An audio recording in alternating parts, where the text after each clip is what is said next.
What's going on, guys? This is Empty Box. This is iRacing GT Challenge Week 12, the finale of this season, Season 1 2013. Starting the Corvettes here at Daytona, 10 Corvettes on the grid, I believe 18 McLarens and 8 Ford GTs. It is a nearly full grid in this series. Good participation in all three classes. Should be a fun and exciting race. Starting up front here in the Corvettes. Not sure how that's going to go, but let's hope it goes good. Looking forward to an interesting, exciting race, given that this is the finale of the season. As well as I could pretty much get to third in division championship points, which I'd like to do, even though I'm not running for championship points or anything like that. It's not a main goal, but just one of those things to say that you can. So I want to have a really good race here today, as well as talk about some other things, but I may interject post-race with that type of thing, because there are a couple of things I'd like to address for next season, because next season is 2 weeks away from Tuesday, I guess you'd say. So let's get ready. This guy is way suspiciously close to me for no real reason at all, and he's starting way over. If you want to get stuck in the last 5, start at 5. That's what you get for trying to lay back, bro.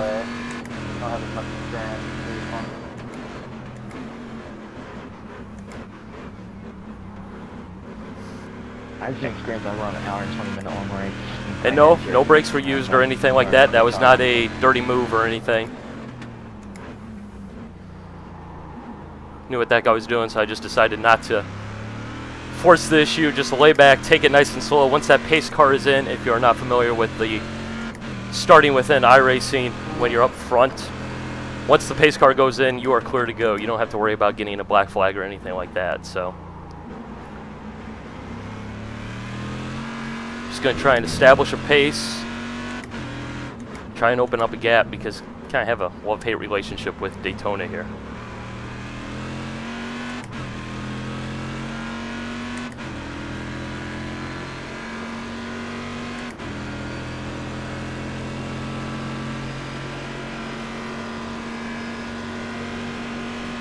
This is definitely a track where you really want to focus on getting a gap, because they can definitely keep up with you on the straights.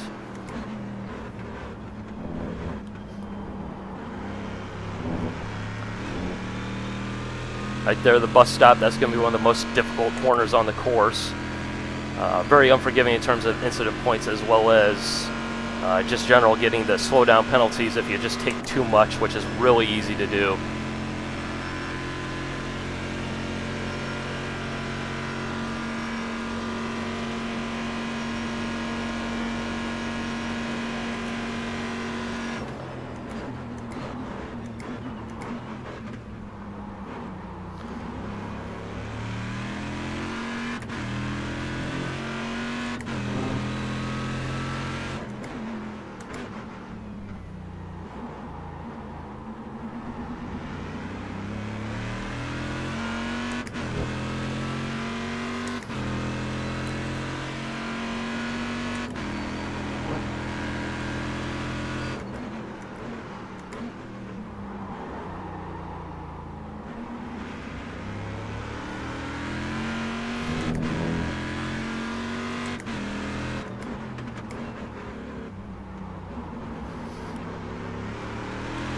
Oh, looks like we already got one incident in the books.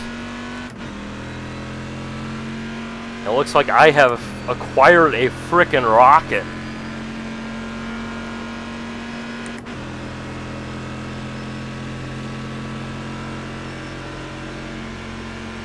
So let's see if that is just because a couple guys got bogged down in traffic with a bad start, aka guy who was trying to lean back. Or if it's because I just am faster. Hopefully it's that one. I like that one.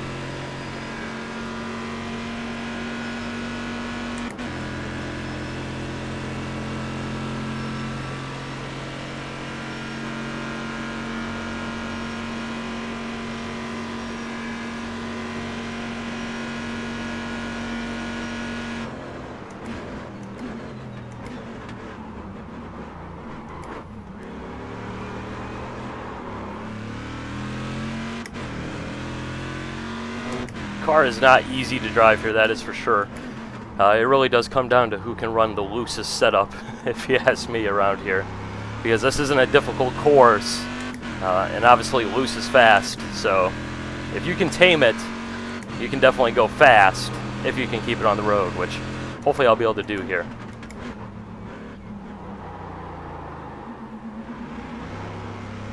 Especially with these longer corners, they're in 3 and 5.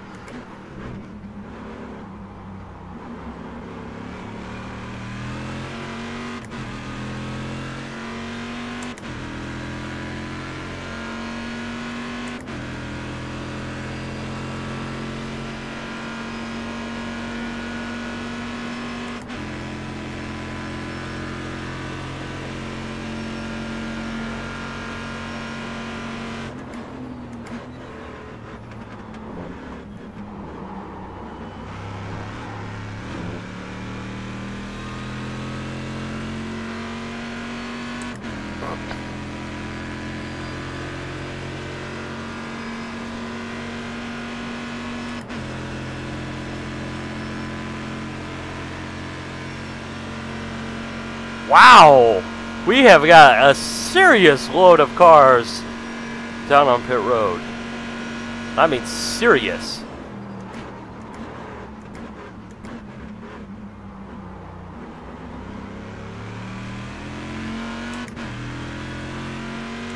Hopefully this guy recognizes I'm here. Looks like he does. Go ahead and take up the inside. No problem.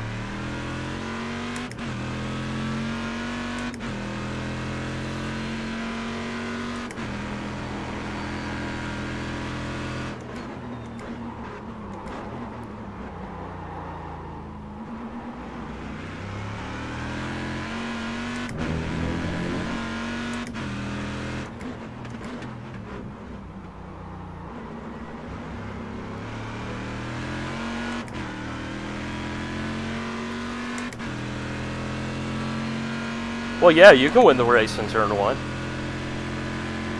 That can be done, right? Right, guys?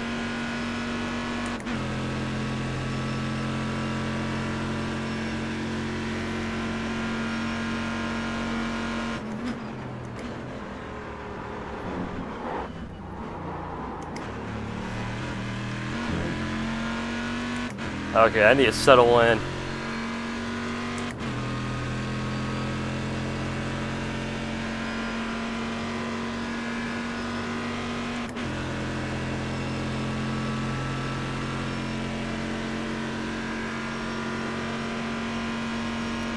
Now, I did mention I have a love-hate relationship with Daytona. My season started off, I guess you could say, with the Roar before the 2.4, which I ended up winning my split, which is really nice. But at the same time, my clutch pedal ended up going dead in warm-up before the race, which was kind of a big deal, honestly. That's obviously not a good problem to have at all. The Daytona 2.4 went pretty decently, except for a blown engine. But it came at a point where I could actually use the reset that they give you there to get back into the race and salvage a pretty good finish. But I had to make an extra pit stop because I was about 5 minutes short on fuel because of the blown engine occurring at that time. Since then, I haven't raced until last week in the Indycar Fixed Series, just on a whim. I thought I'd join that series for a laugh. Kind of interested in the Indycar. Not sure if I'm going to run it next season, which I'll talk about a little bit later. But I was doing really good. Had a lead about like this one here today. And on lap 8, I really need to focus a bit more on talking.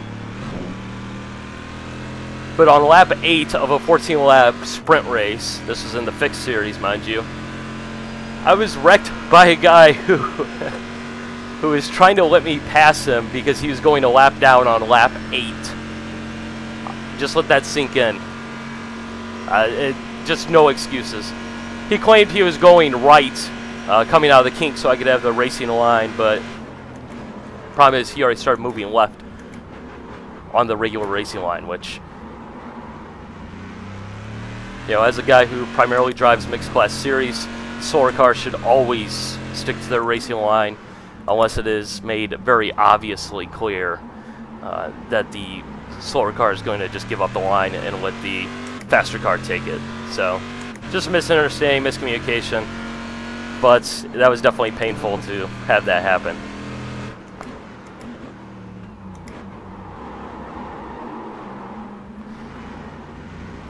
Seems like my car's become very loose.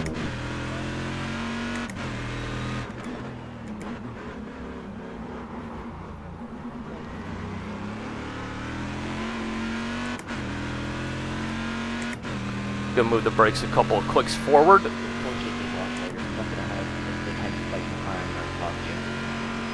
what this guy's doing.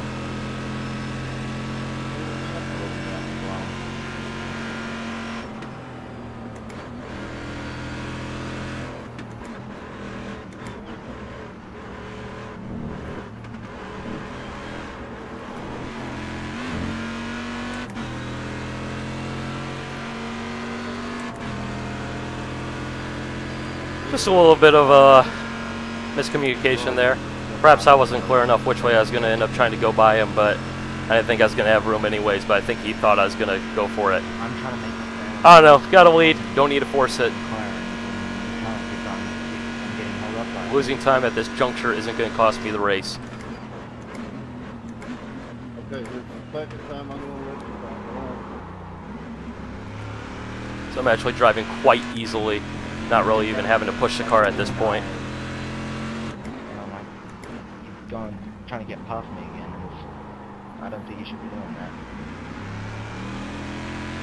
Yeah, that's happened. Wait for it. I think that you were holding me so wide.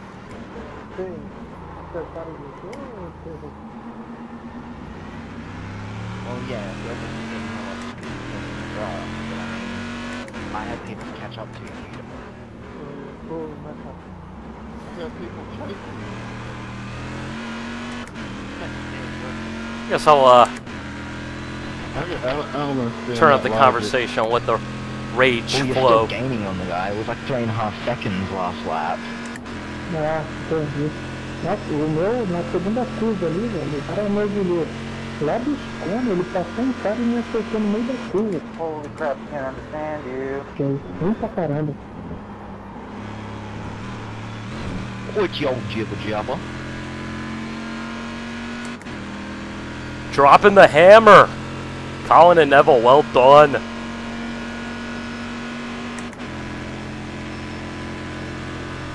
I wish I had my vet, Jimmy, without having me having to stop because you did something. Please, I know what I am doing. Just leave me alone. Piloto que tem mais azeite. Here we are a lap and a half later and you're still right there. Isso que nessa semana passada eu já tinha perdido 700 de azeite. Imagina, na volta. Tudo por causa tá baixo, velho. Pra dar uma corrida na primeira curva.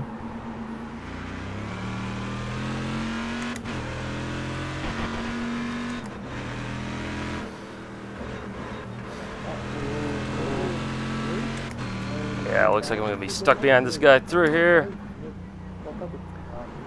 And sorry if you were interested in listening to that rage fest, but I can't have a guy speaking Italian in my ear hole while I'm trying to drive at a decent pace.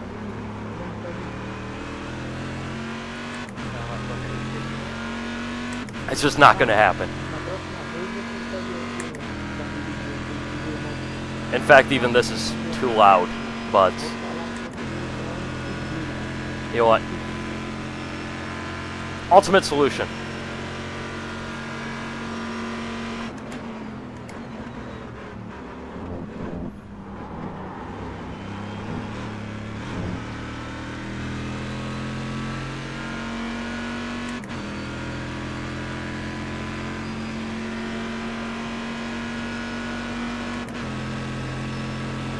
Going high.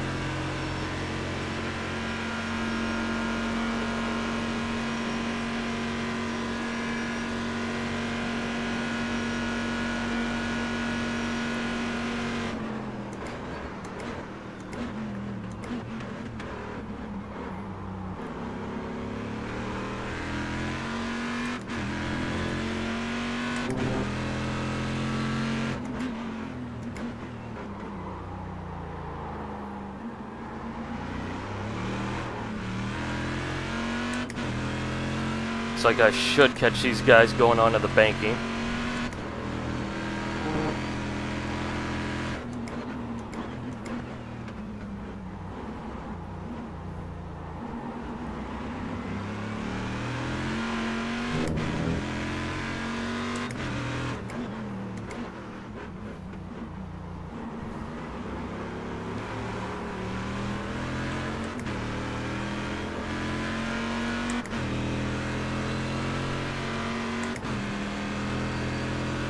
Hopefully I can catch this McLaren before the bus stop.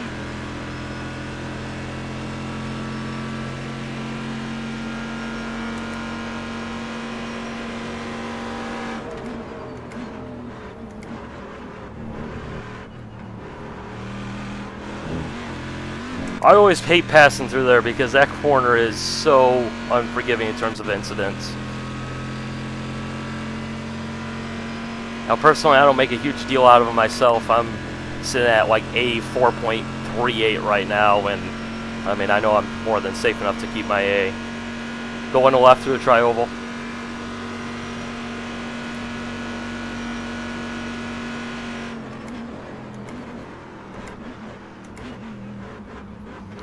So, not really too concerned about that. It's one of those things where some people worry about it, but honestly, if you're a decent driver, you know, you can definitely afford to take some hits. I mean, there's nothing different between being a 4.99 versus, you know, a 2.0. I mean, there's literally zero difference. No one else in the race would ever know the difference, providing you race exactly the same. I think back to earlier this season, the first couple of weeks at Zolder and Suzuka, I just took a beating in terms of safety rating. Well, actually, there's Spa as well, because here at iRacing, what are you doing, bro? Because at Spa here in iRacing, if you use the paved runoff areas outside Blanchima and Stavolo, that actually will give you a 1x safety penalty, which in the real world, every series, every driver uses that. It is the racetrack, so it's like I honestly don't care. It's there. I'm not gonna, you know, sit here and try and say, you know, car spinning there. You know, I'm not gonna worry about it. It's just that going high.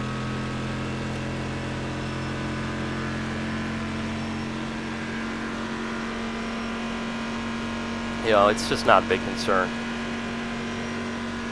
Although a big concern in this race, given the cars that were damaged early on, you know, as well as having that little hold up there coming on the tri-oval, or I should say the oval at that point, actually in NASCAR 1 and 2. But just the amount of damaged cars, you don't really know how much someone is damaged. You don't know what their damage is. Especially if you get some suspension damage, your car can handle just fine in a right-hand corner, but if you get into a left-hand corner, you don't want anyone within a 40-mile radius of you, which, you know, that's impossible to know without actually driving their car, which is something that, obviously, I'm not interested in doing.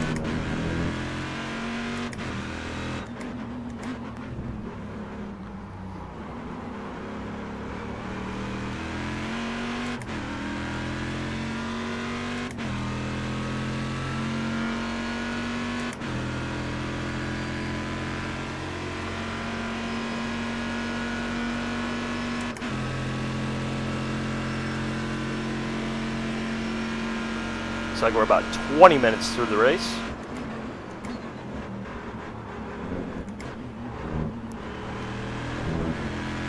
And I believe that's my first 1x of the race. No! Oh well.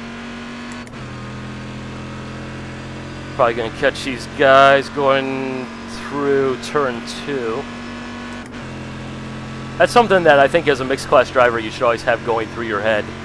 Where are you going to catch these guys? Is there anything that you can do to perhaps back out a little bit early, just to try and minimize your time loss, make it easier for both drivers to pass?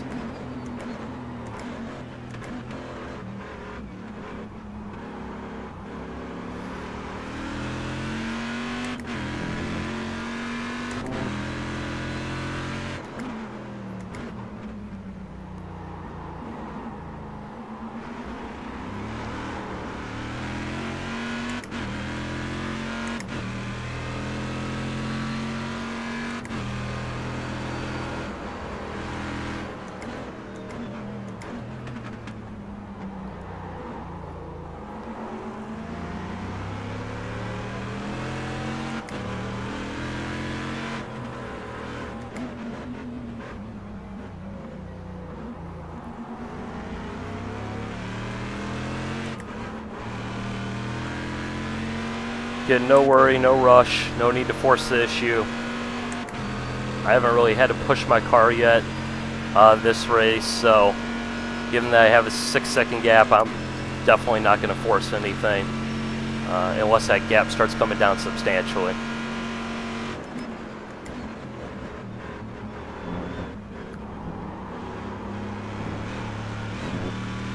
And that guy just stopped on the exit of the bus stop. That is not wise, ever. Ever? Never do that? See, Daytona and me have a weird relationship.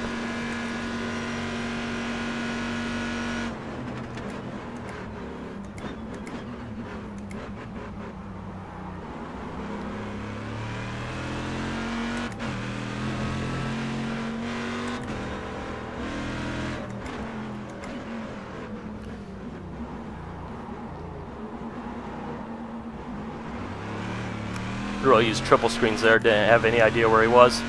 Looks like we got a couple of spins going on up ahead.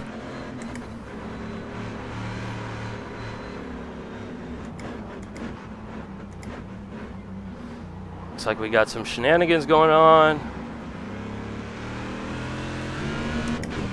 Right there, the F3 box, very crucial in making sure I was going through there, because I had a feeling looking down at the timing that there was no cars in front of me that I could see, but seeing that there was a guy that was about 1 second behind me, or 1 second ahead of me, even though I couldn't see him, kind of informed me that there's probably someone coming across the grass. I'll be coming back into the racetrack, so keep my eyes peeled, don't hammer the throttle on out of there, and be ready to take evasive action.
Now, if you're with me last week, you know that I probably don't like races like this. This honestly isn't that much fun, to be perfectly honest. But at the same time, it still has that excitement factor because of the fact that you know you are out front. And obviously, that's what racing's all about, you know? Honestly, if I don't have to race anyone wheel to wheel, that's not necessarily a bad thing, because that means I'm probably faster than the other guys, or they were way faster than I was, and I don't have to feel bad about, you know, losing 0.2 of a second coming through this one corner.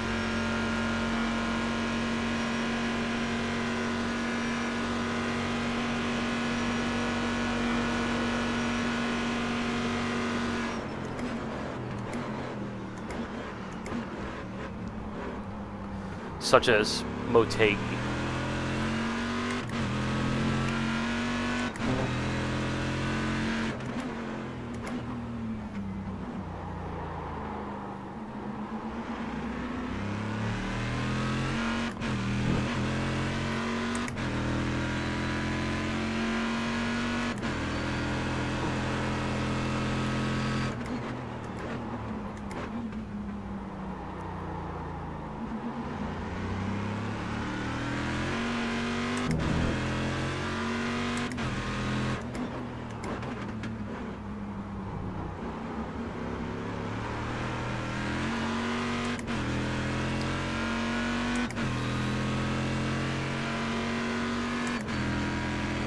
The conveyor belts of traffic marches on. This is going to be another guy I'm going to catch in the bus stop.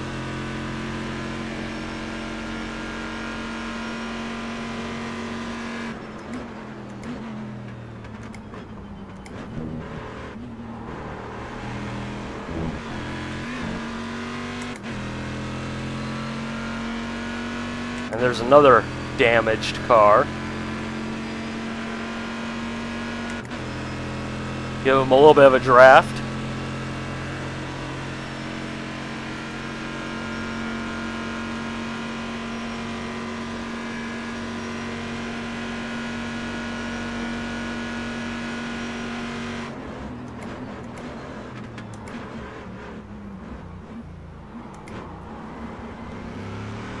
There's that guy again who's driving extraordinarily slow.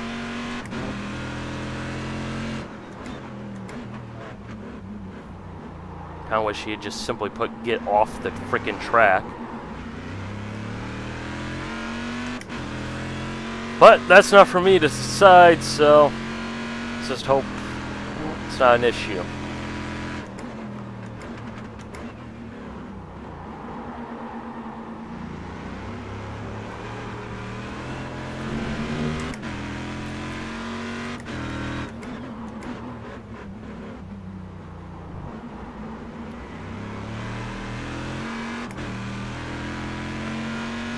Why oh why do cars have to blink whenever I get around them?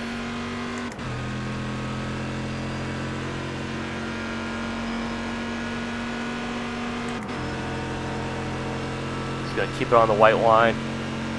Plenty of space.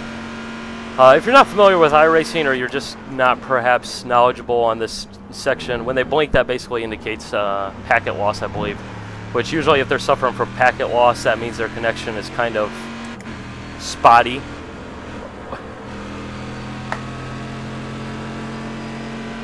Just hold your line when a faster car's coming up on you.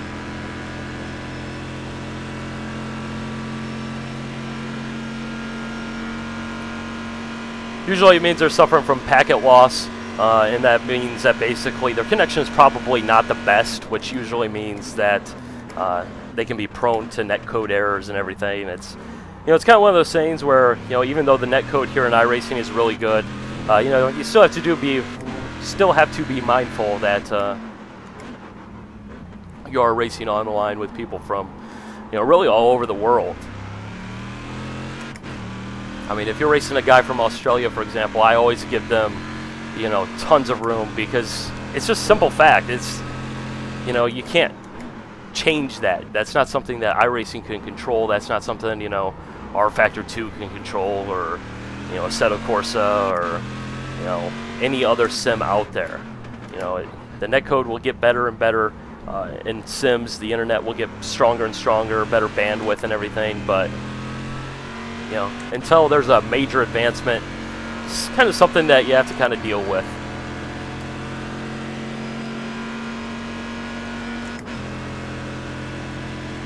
Looks like we got about 16 minutes left.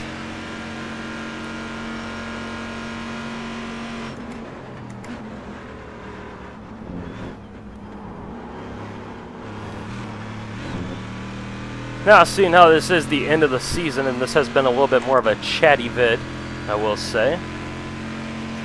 I guess it's worth talking about the point that I wanted to talk about, and I guess I'll do this live the best I can, given that I've managed to keep it on the road thus far.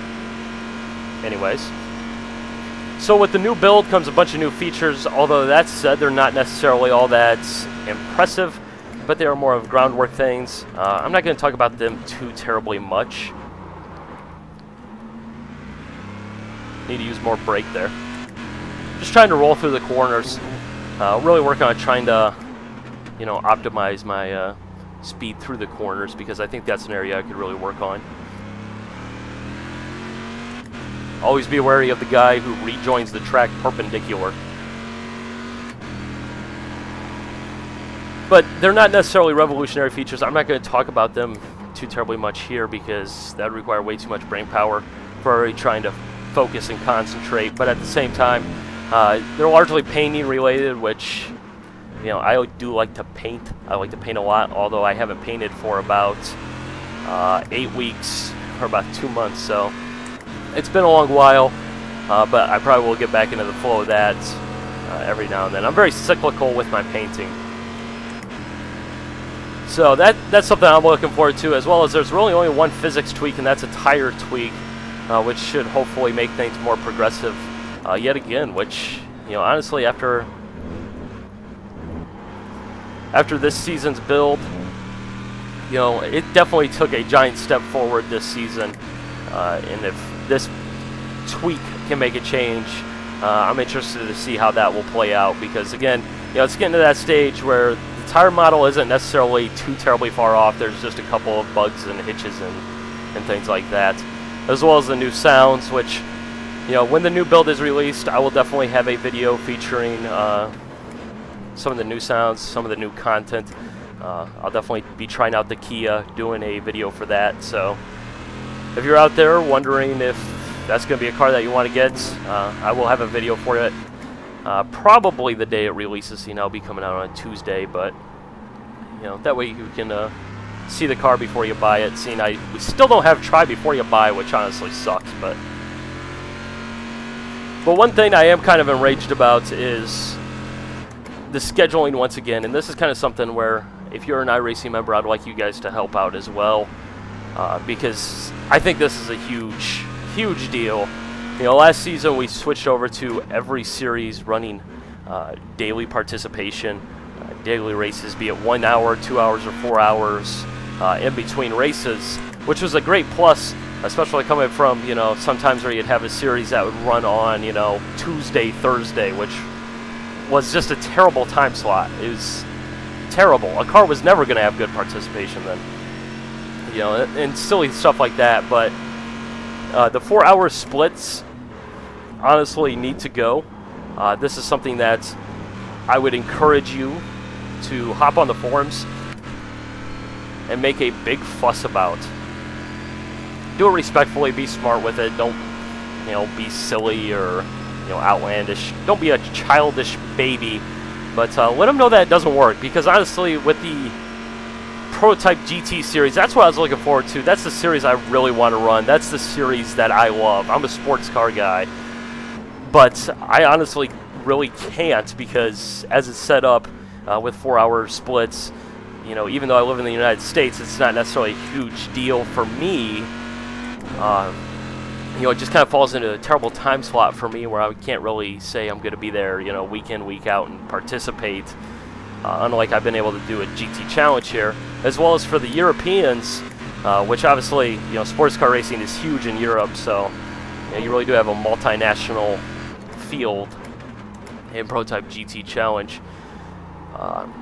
You know, it doesn't work out for them, because apparently the race falls at basically, I think it's 7:30, which is, you know, obviously, you know, dinner time basically. So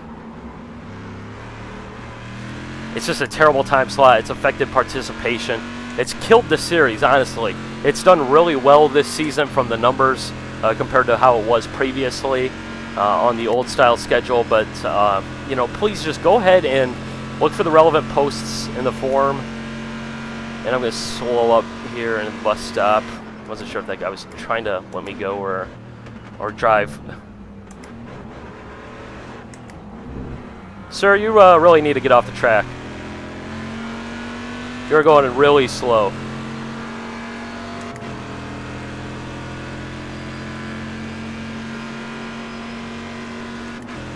Just a freaking joke. I mean, if you're running that slow, please just get off the track. You're running 15th. You're not going to salvage iRating. Just please. But you know, because of the 4 hours, back to my topic. You know, it just kills participation, because you know, even you know, the big splits. You know, it just doesn't work out, because they all want it to be, you know, 2 hours further back. You know, how do I get to be 2 hours further back? But at the same time, we don't get it. But that time slot doesn't work for everyone, so there's basically only been one race each week. It's had great field size, but it just doesn't work. You know, the flip side of that is the NASCAR series, which are hugely popular, of course. But they switched over to running races every hour, even in the Open Series, as I understand it, which basically means that people join a race, but they don't necessarily get the best race possible because the field is spread between 4 different races because the races are longer than an hour. It's just stupid, you know? There's a lot of scheduling issues relating to the timing, and basically what I would suggest you do is log into the forums. If you're an iRacing member, I have created a thread saying 4-hour time gaps have to go. It's in the general section, if I remember correctly. But, you know, just go in there, please voice your displeasure, because honestly this is something that's not going to hurt participation in the series that you run if you don't enjoy those type of series. It will help the people out who run those other series. And whoa, Nelly.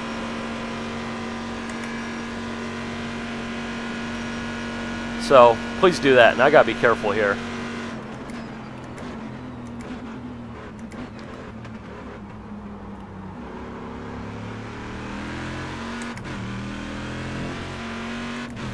Minutes. I think I might just end up having to shut up, but although then again I did catch that one guy who was running like 5 miles an hour right in the bus stop, which kills your speed onto the straightaway, kills your speed into the brake zone.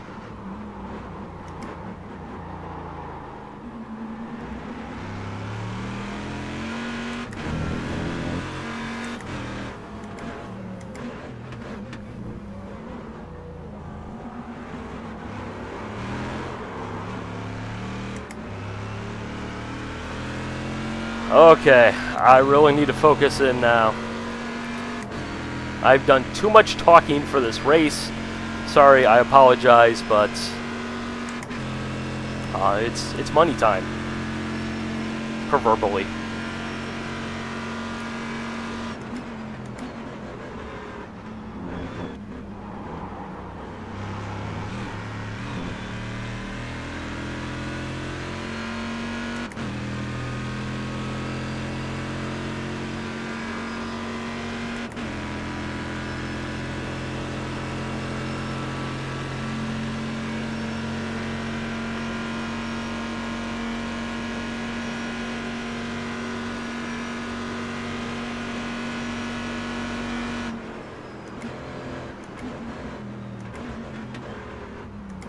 Don't be doing that in front of me.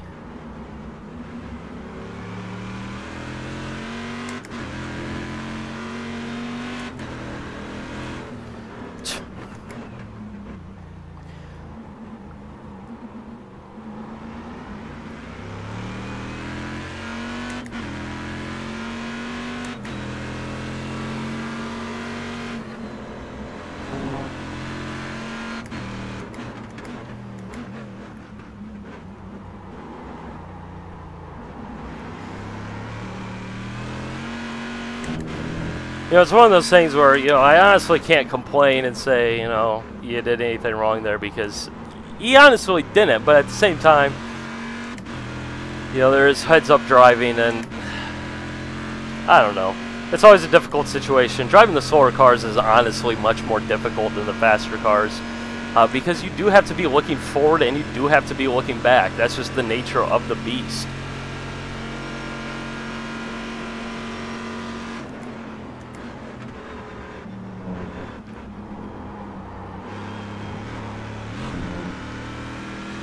This guy has no rear wing.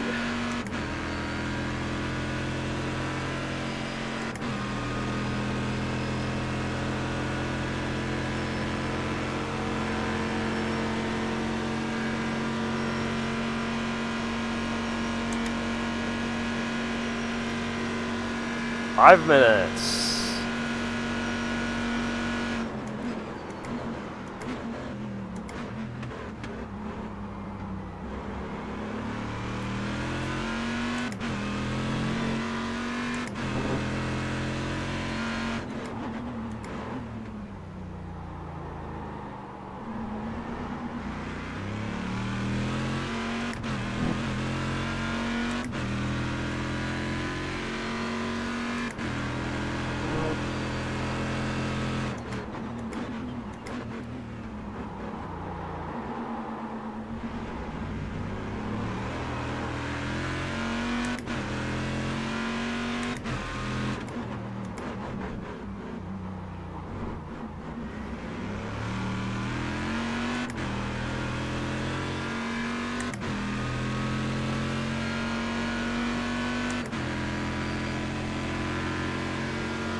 I think it's safe to say I nailed the bus stop there.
Yeah, it looks like I got the lead back up to 5 seconds.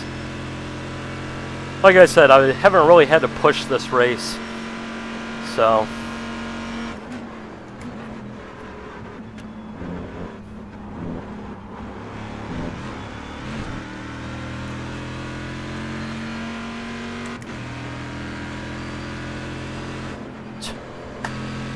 I mean, really? Why are you on the freaking track?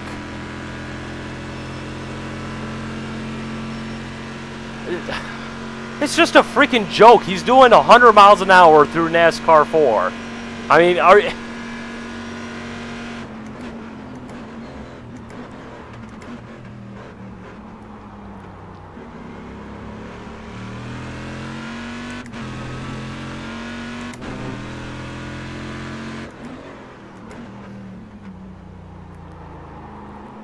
Let's be careful with this green car.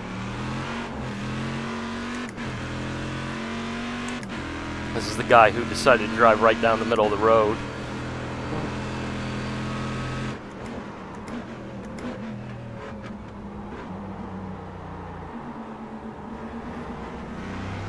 And now he's deciding to just park it right in the middle of the corner.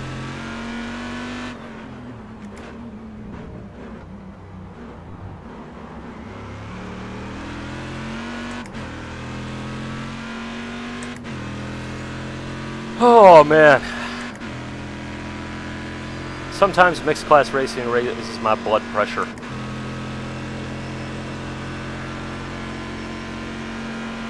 My blood pressure's too damn high.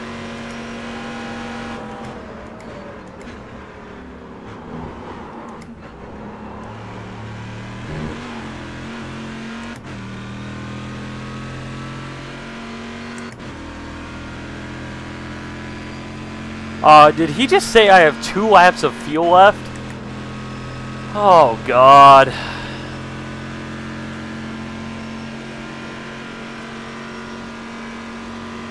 Did iRacing schedule... Okay, thank you, God. I've never been happier to see the white.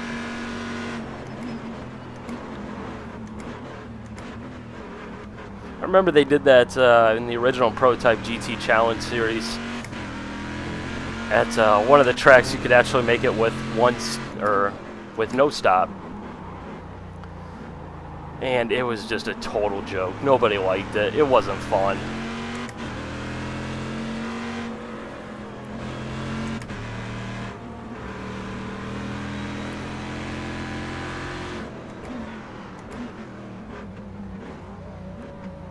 I'm in no hurry. You can go.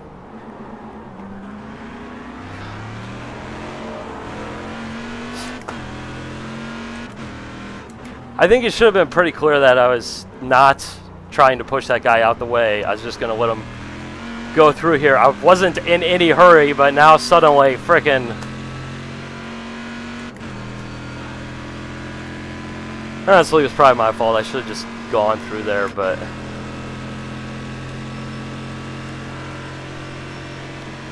It is what it is. I'll take some blame on that one.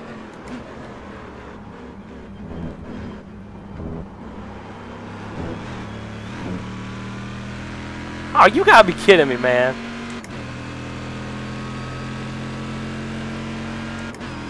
Yeah, America! America car passing America car.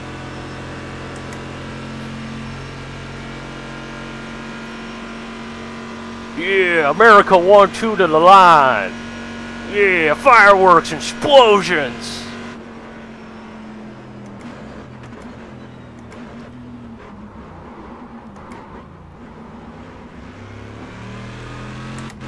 Marcos Ambrose there is going crazy. Or at least that's who I always imagine iRacing spotter is. I'm pretty sure it's one of the actual spotters in the NASCAR series, but he has an Aussie accent, and I instantly have to thank Marcos Ambrose, even though I know that is absolutely terrible because not all Australians sound like him, but